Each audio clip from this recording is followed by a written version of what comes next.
श्री भक्ति प्रकाश जी में पृष्ठ नंबर है 177 177 177 पृष्ठ नंबर है। आत्मोद्बोधन का प्रसंग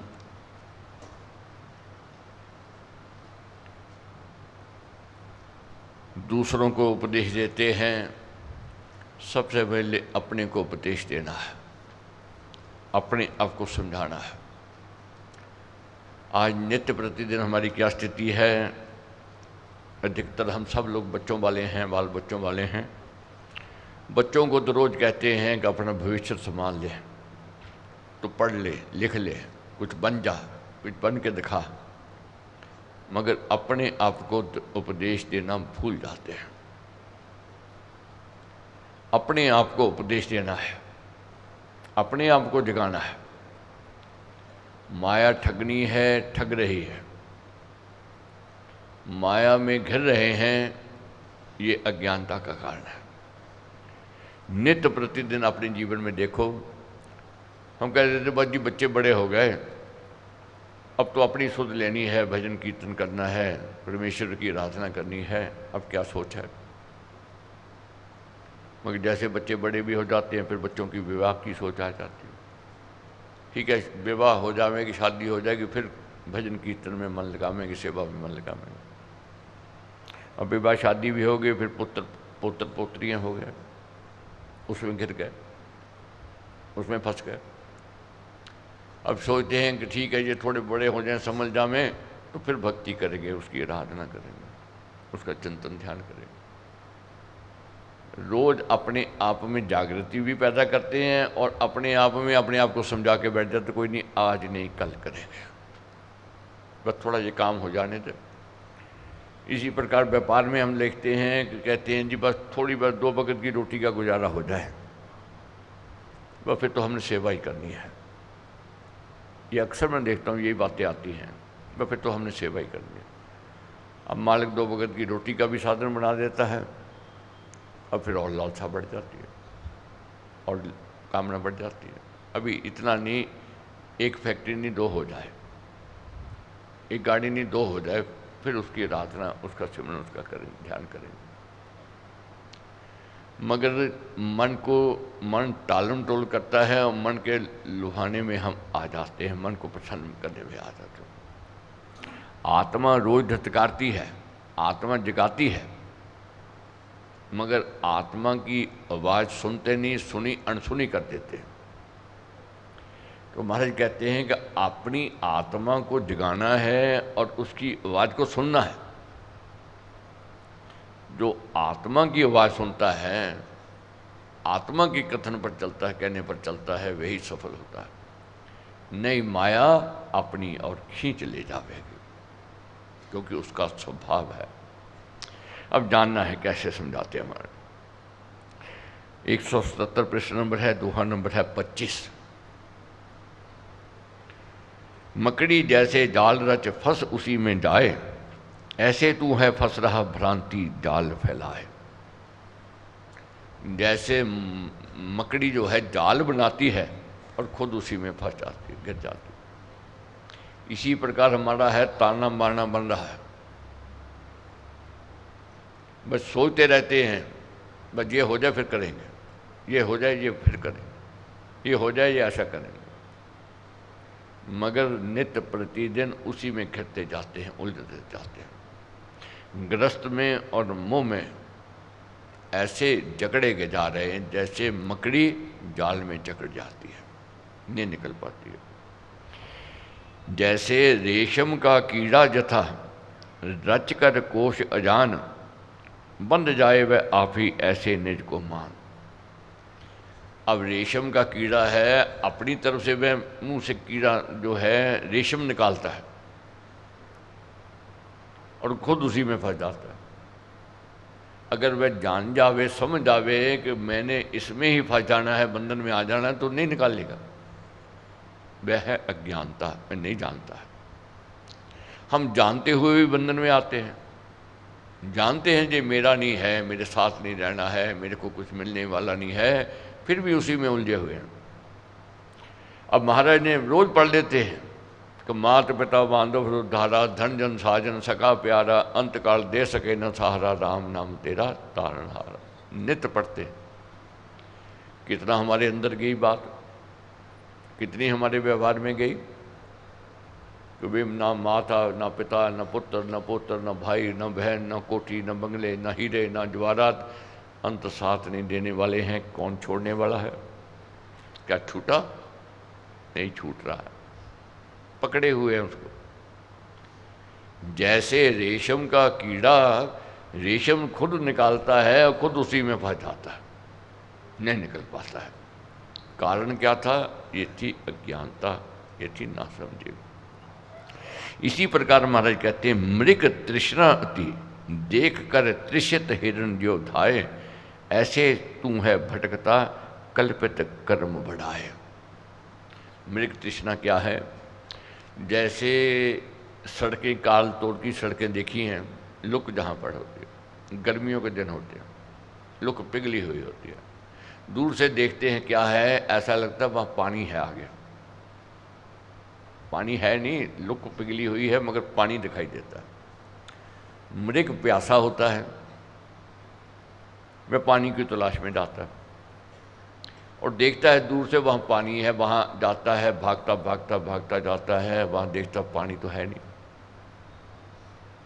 वहाँ तो काल तोड़ की सड़क है, वही सड़क बनी हुई है। फिर आगे दूर देखता है, फिर देखता है पानी है, जल है, वहाँ फिर भागता है, वहाँ जाता है, फिर पानी नहीं मिलता, वह भागता ही रह जाता है, फिर थक के हार जाता है। ये अज्ञानता उसको ना समझी है, समझ नहीं है कि ये क्या है, ये पानी जल नहीं है। इसी प्रकार माने कहते हैं, जैसे मांस खंड के लोभ से जैसे मसमान पड़े जाल में तू तथा घिर रहा रच अज्ञान। जैसे मछली कांटे में फंस जाती है, कैसे फंसती है? शिकारी शैतान है, वह आटा लगावेगा कांटे पर, मांस का टुकड़ा लगा देगा, इसलिए नहीं कि उसका पेट भरने के लिए, इसलिए लगाता है उसको जकड़ने के लिए, उसको पकड़ने के लिए। मछली जानती नहीं है, अज्ञानता है, ना समझी है, वह खाने को जाती है और अंत कांटे में फंस जाती है, फिर तड़पती है, निकल नहीं पाती है। क्यों तड़प रही है? अज्ञानता के कारण। अगर समझ होवे उसको तो कभी उसके पास न जाओ। आज हमारी स्थिति क्या है? समझते हुए फिर उस ओर जा रहे हैं,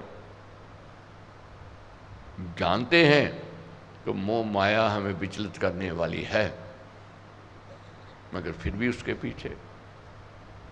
ये अभी अज्ञानता है, ना समझी है। तो इसलिए महाराज कहते हैं, पाप पिंजरा तोड़कर प्रेम सुपंख हिलाए, उड़ जा हंस आकाश में परम ज्योति को पाए। उड़ जा हंस आकाश में परम ज्योति को पाए। अपने आप को जगाना है, जागृत करना है, अपने आप को उपदेश देना है। अपनी आत्मा जब जग जावेगी, खुद प्रकाश अंदर से आवेगा, अंदर से दिशा मिलेगी। मगर आज हमारी स्थिति क्या है? कायरता में घिरे हुए हैं, कायर हो गए हैं। बिल्ली रास्ता काट गई, भ्रम हो जा, पीछे से छींक लगा दी, भ्रम हो गया, दूध का गिलास गिर गया, भ्रम हो गया। तरह तरह के भ्रम हमारे अंदर घर कर चुके हैं, नहीं निकलते हैं। बहुत कोशिश करते हैं मगर फिर वही कर जाते हैं। वो दूसरा आकर कहता देख ले, होनी थी भी, पीछे से तूने आवाज़ दी, ठीक लगाई, या अनहोनी होनी थी। वह और विचार पक्के हो गए और संस्कार पक्के हो गए। तो आज क्या स्थिति है? भ्रम कैसे कैसे पाले हुए हैं। जिसको जैसे काला रंग है, हम कहते हैं ये काला शुभ नहीं मानते, मगर कई ऐसी धर्म वाले काले को शुभ मानते हैं।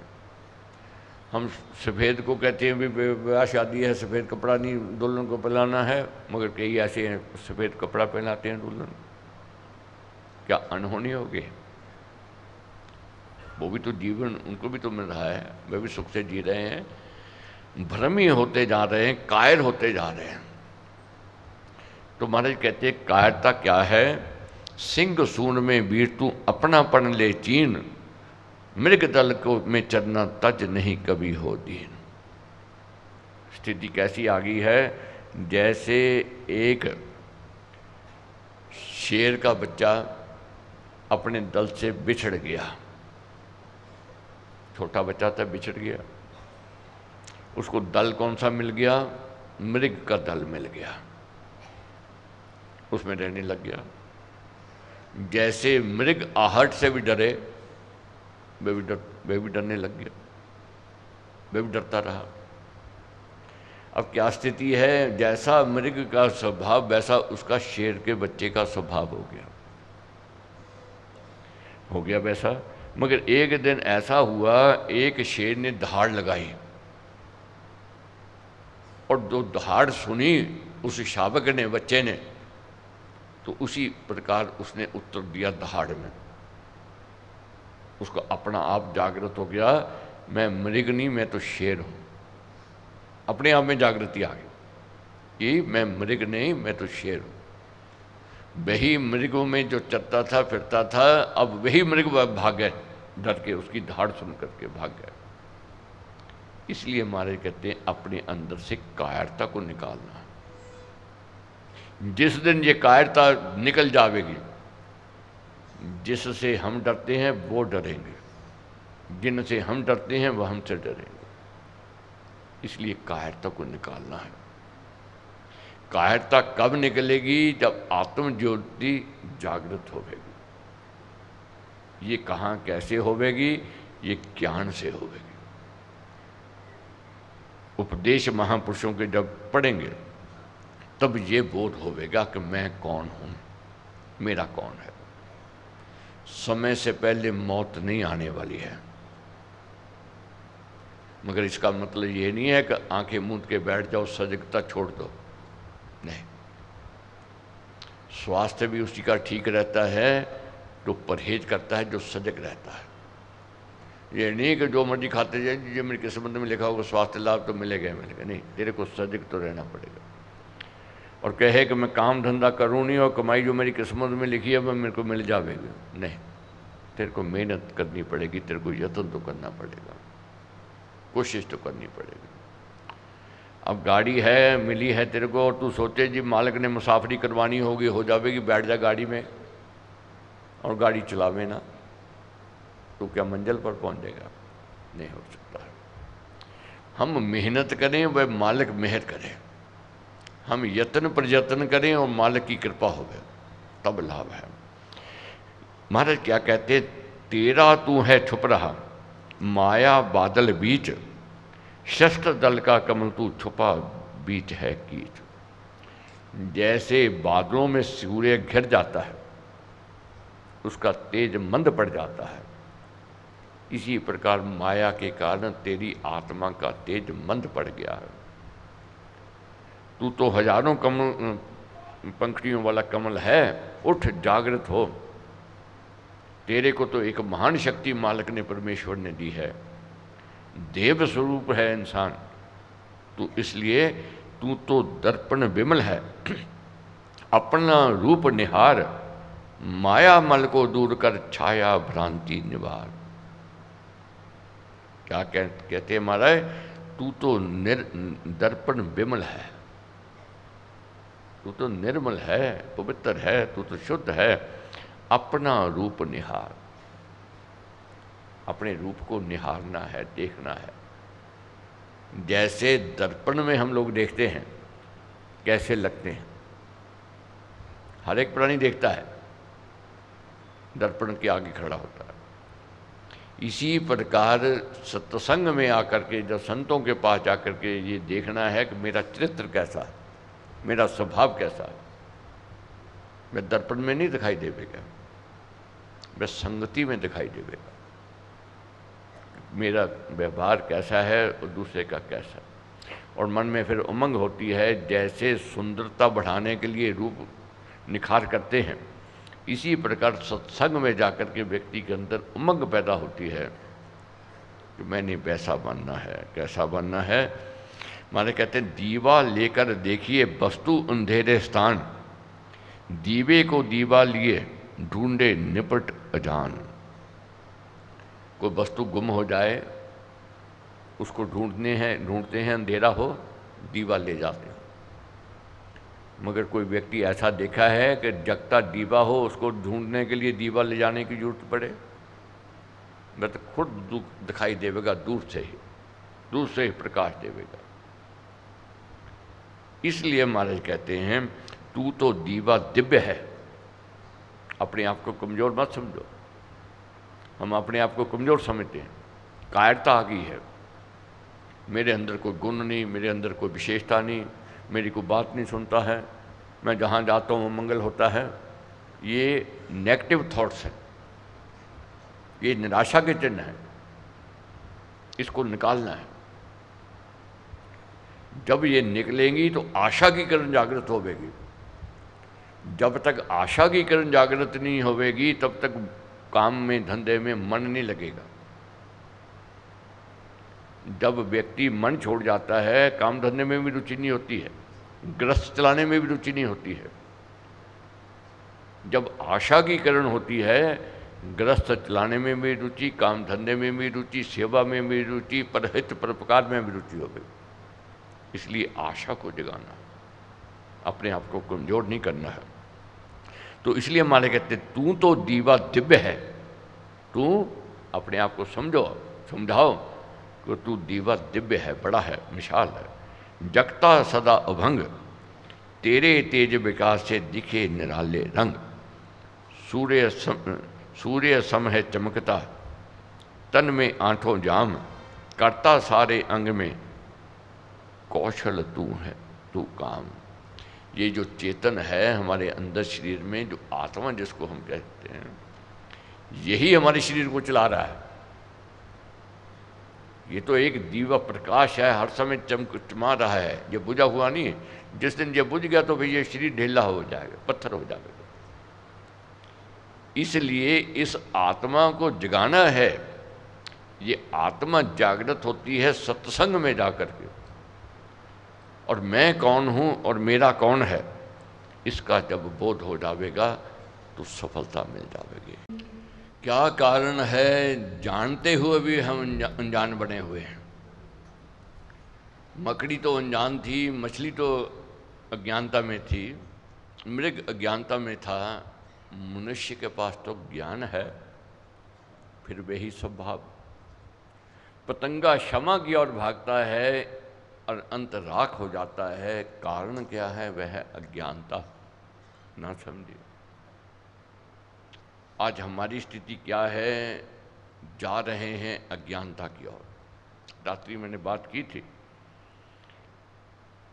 कि आज का नौजवान जो है गलत दिशा की ओर बढ़ता जा रहा है, नशे की ओर जा रहा है, नशे की ओर जा रहा है। नहीं समझ आ रही है, वह इसमें सुख देख रहा है, इसमें आनंद देखता है, मगर अंत परिणाम इसका दुख है। आज बच्चों को जगाना है। बच्चे तब जगेंगे जब हम जगेंगे। जब तक हम नहीं जागृति पैदा करेंगे, हम ठीक नहीं होंगे, बच्चे ठीक नहीं हो सकते। अगर भविष्य चाहते हैं हम लोग अपने बच्चों का, पहले खुद ठीक होना पड़ेगा। अगर हम अनदेखी करेंगे तो बच्चे हाथ से निकल जाएंगे, ये निश्चित बात है। तो इसलिए जागना है। जाने ना निज रूप को, अपना पाए ना ज्ञान। क्या कारण है हम अज्ञानता में क्यों हैं? संशय अज्ञान में जो घिरा, माया वश बैठान। संशय और अज्ञानता का कारण है और माया का कारण है। माया भ्रम की ओर ले जा रही है, माया के पीछे लगे हुए हैं। माया में सुख नहीं है, सुख कहाँ है? परमेश्वर की आराधना में। तीन लोक का समझिए सार, राम नाम सभी सुखकार। तो महाराज क्या कहते हैं? मेरे आत्मा नाश कर माया का जंजाल, राम नाम के ध्यान से भज कर देव दयाल। मेरे आत्मा नाश कर, कैसे? माया का जंजाल। आत्मा जग जावेगी, माया का फिर प्रभाव नहीं होगा, माया विचलित नहीं करेगी। जैसे बात हुई, रात बात करते थे, अग्नि है, अग्नि का भी सदुपयोग करना है। सदुपयोग करते हैं तो उसका लाभ उठाते हैं। अगर वही अनदेखी कर देते हैं, सजगता नहीं है, वही जला देती है। ये नहीं हो सकता है कि माया दूर हो जाए तब हम ठीक हो गए। तो महाराज कहते हैं कीचड़ कमल में फलता फूलता है मगर निर्लेप रहता है। कीचड़ में रहता है और फलता फूलता है निर्लेप। तो हमारे कहने से ये माया कलयुग जाने वाला नहीं है, इसी में रहते हुए निर्लेप रहना है, निकलना है। मेरे आत्मा आज तू चेत चेत ही चेत, आभा अपनी देख ले खोल ज्ञान के नेत। क्या है? मेरे आत्मा आज तू, मेरे आत्मा आज तू चेत चेत ही चेत, जाग जा, उठ जा।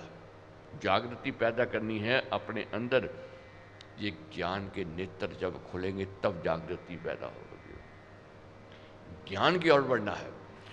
जैसे विद्यार्थी जब देखता है सिलेबस बहुत ज़्यादा है, वह सीरियस हो जाता है, ध्यान ज़्यादा देता है। हमने भी ये सोचना है कि 17 दिन निकल गए, अब काम बहुत है, सिलेबस बहुत ज़्यादा है, अध्ययन करने के लिए अभी बहुत कुछ पड़ा है। मैंने भी यत्न करना है, मैंने भी सीरियस होना है, आपने भी होना है। जो थोड़ा लेट आते हैं किसी कारण, आलस्य के कारण, उनसे मैं कहूँगा 10-15 मिनट का आलस और त्यागना है। जैसे विद्यार्थी पेपरों के दिनों में सजग हो जाता है, सचेत हो जाता है, सीरियस हो जाता है, तो इसी प्रकार हमने सीरियस होना है, सजग होना है, सचेत होना है। साल के बाद ये जग में सम्मिलित होने का अवसर मिलता है। अब फिर साल के बाद बारी आवेगी। तो ग्रंथ तो घर में है मगर पढ़ने का कहाँ समय है। पढ़ते हैं तो वह आनंद नहीं जो आनंद महाराज की चरण शरण में है। मोक्ष पंथ को जान ले करके कर्म कल्याण, भक्ति धार भगवान की है जो सबका प्राण। सबका प्राण किसको कहा है? भक्ति, भावना। इस सबसे पहले रम यही किया हमने, जो महाराज ने कहा है, भावना को प्रबल करना है, विश्वास को जगाना है, तब प्राप्ति होगी। तो इसलिए महाराज क्या समझाते हैं? कहते हैं भुने घुने जो बीज से अंकुर निकल ना आए, तथा भावनाहीन से अनुभव विकस ना जाए। जैसे बीज भुना हुआ हो, अंकुर नहीं आ सकता है। इसी प्रकार जो मन छोड़ जाए उसको प्राप्ति नहीं हो सकती है। आस छोड़ जाए प्राप्ति नहीं हो सकती है। निराशा घेर ले वह प्राप्ति नहीं हो सकती है। नास्तिक वृत्ति आ जाए वह प्राप्ति नहीं हो सकती है। आस्तिक भाव को जगाना है, आशा की किरण को जगाना है, सफलता मिलेगी, कामयाबी मिलेगी और परिवर्तन आवेगा, खुशहाली आवेगी। इस विश्वास को जगाना है। क्यों? परम पिता परमात्मा पूजे ऋषि मुनि संत, उसको मन से पूजिए होकर शुभ मतिमंत। संतों ने, ऋषियों ने, महापुरुषों ने उसको पूज करके ही उसकी कृपा को प्राप्त किया है। तो इसलिए शास्त्र प्रमाण है, परमेश्वर विमुख होकर कोई सुखी नहीं हुआ है। सुख है तो परमेश्वर की शरण में है, उसकी आराधना में है। इसलिए मेरे आत्मा आप तू अपना पद पहचान, अपने आप को उपदेश देना है, अपने आप को समझाना है कि हे मेरे आत्मा, तू अपना पद पहचान कि तू कौन है। नाम सिमर कर धारना, राम सिमर कर ध्यान। जैसे गलत काम करने लगे कभी, ये याद आ जाए अंदर से कि तू किस कुल से है, तू किस वंश से हैं, तो हाथ रुक जाएंगे बुराई करने में, रुक जाएंगे उसी समय। क्या है, अंदर आत्मा बोलती है तू क्या करने लगा है, कहाँ जा रहा है। कितना कोई व्यक्ति आपको मैं खाने में ले जाए, जुए खाने में ले जाए, या वैश्य के चवारे में ले जाए, मगर आत्मा जगा हुआ है तो वहाँ से भाग आवेगा, वहाँ टिक नहीं पावेगा, क्योंकि आत्मा धित्कारने लग जाएगा। इसलिए आत्मा को जागृत करना है, हमने अच्छाई की ओर बढ़ना है, अच्छा बनना है और अच्छा बन के दिखाना है। भगवत कृपा, गुरु महाराज का आशीर्वाद।